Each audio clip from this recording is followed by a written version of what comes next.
Vous faites très bien de nous suivre sur Afro Info D143. Le sélectionneur principal du Léopard, l'Argentin Héctor Cúper, a rendu public c'est vendredi 20 mai 2022 la liste des joueurs sélectionnés en prévision de deux premières journées des éliminatoires de la Coupe d'Afrique des Nations Côte d'Ivoire 2023. En juin prochain, la RDC jouera le Gabon avant de se déplacer au Soudan.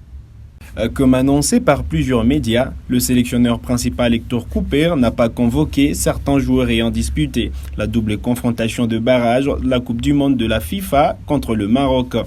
Il s'agit notamment de Cédric Bakambu, Diomersi Mbokani, Gaël Kakuta et Christian Luyindama. Selon la direction de communication de la FECOFA, Théo Bongonda n'a pas été retenu suite à une blessure contractée le dimanche 15 mai 2022 en match qualificatif de play-off du championnat belge face à la Gantoise. De son côté, Chancel Mbemba est laissé au repos pour les négociations sans transfert car il ne sera pas prolongé au FC Porto. Voici donc la liste complète de joueurs sélectionnés. Il s'agit des trois gardiens des buts, Lionel Passinzaou de Rodez en France, Siadi Ngoussia Baggio du tout-puissant Mazembe et enfin Joël Kasumboa. 8 défenseurs ont été appelés par le staff technique. Il s'agit de Nathani Dumba Fasika de Cape Town en Afrique du Sud, Marcel Tisserand de Fenerbahçe en Turquie, Kevin Mondeko du tout-puissant Mazembe, Arsène Zolakiakou de Shabab Mohamedia au Maroc, Djouma Shabani de Young Africans de la Tanzanie, Moukoko Amale de Difa Hassani El Jadida du Maroc, Glody Ngonda Muzinga de Riga FC en Lettonie et enfin Vitan Simba de Clermont Foot en France. 5 milieux de terrain figurent sur la liste publiée par Héctor Cúper.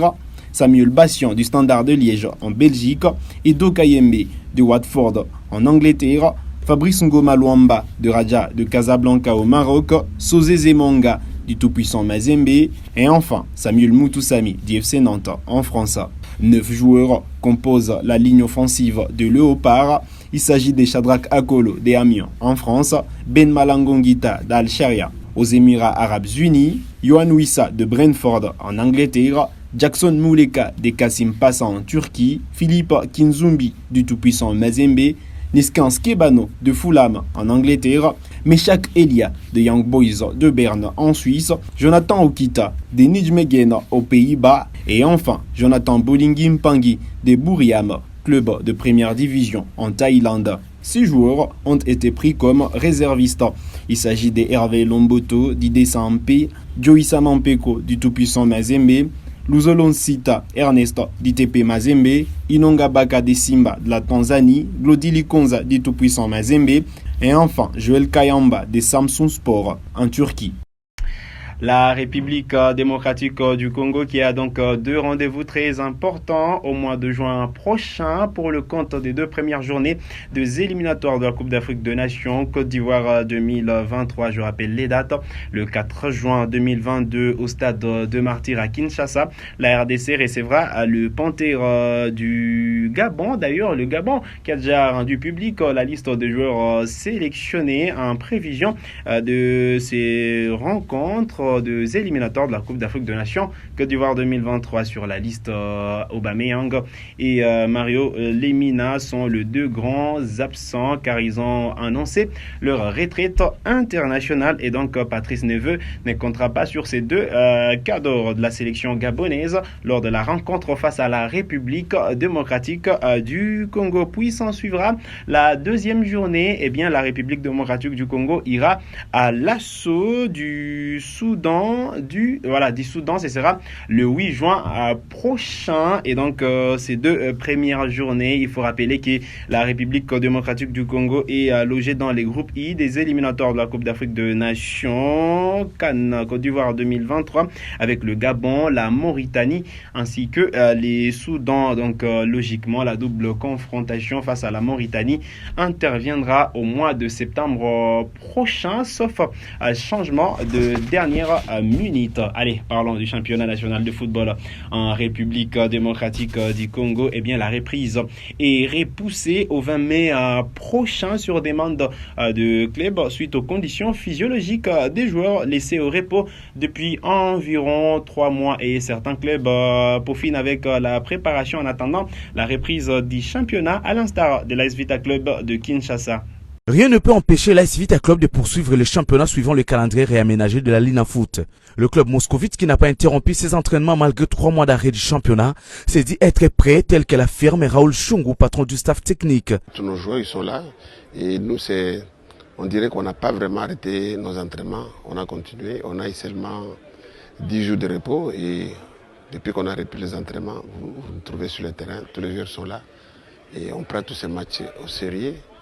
On ne minimise pas l'adversaire. On sait qu'on joue déjà les 25 contre l'équipe de Sangabalende, ici à domicile. Et on fait tout pour avoir une équipe au point. On n'y songe même pas, puisque je sais de quoi je parle. On se prépare comme il faut. Je ne vois pas avec le occuper la 3e place. On est là derrière Mazébé et on ne sait pas. Nous, c'est que la détermination est là. Ce qu'on sait, c'est qu'on doit absolument se comporter comme il faut pour arracher les 6 points. Raoul Chungu n'écarte pas la possibilité d'aligner les nouvelles recrues qui se sont illustrées lors de différents matchs amicaux livrés par son club. Il invite par la même occasion les supporters à venir découvrir la nouvelle image de leur équipe chérie. Oui, on a vu des nouveaux qui font la différence, comme le petit Eli qui est en train de monter. Je crois que ce sont les jeunes qui vont jouer ce match. Tous ces nouveaux qui sont venus, qui montrent de quoi ils sont capables, ils ont droit à jouer. Et on verra certainement quelques nouveaux, pas beaucoup, mais quelques nouveaux, puisqu'on a encore la même ossature et on ne devrait pas rompre ce qu'ils ont jusqu'à aujourd'hui, ce qu'ils ont acquis jusqu'à aujourd'hui. Tactiquement, je crois qu'on est prêt. Et il faut être sur place pour voir avec le dont ils ont souvent suivi de très loin. Mais là, ça serait avec plaisir qu'on va les accueillir, qu'ils soient les bienvenus et qu'ils viennent pour accompagner leur équipe, applaudir les joueurs, les encourager pour qu'ils fassent un bon résultat. Rappelons que pour clôturer sa manche aller, le club n'a que 2 matchs à livrer. D'abord le 25 mai au stade de Martyrs de la Pentecôte contre Sa Majesté Sangabalende et le dimanche 12 juin contre le FC Renaissance du Congo.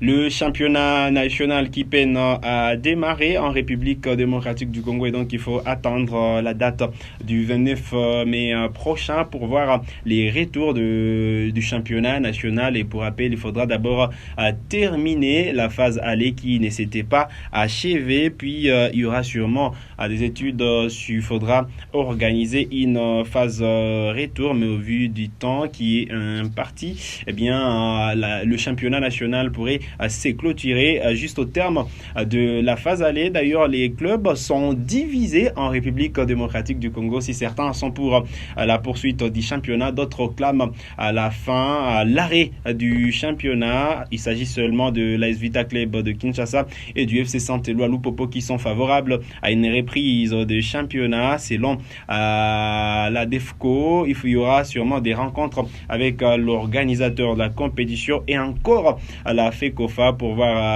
pour étudier les faisabilités du retour effectif du championnat national. Mais jusque-là, il y a des doutes quant à l'organisation de cette deuxième partie du championnat national de football en République démocratique du Congo. Il faudra logiquement attendre la date du 29 pour voir si les championnats pourra démarrer sans embâche en République démocratique du Congo.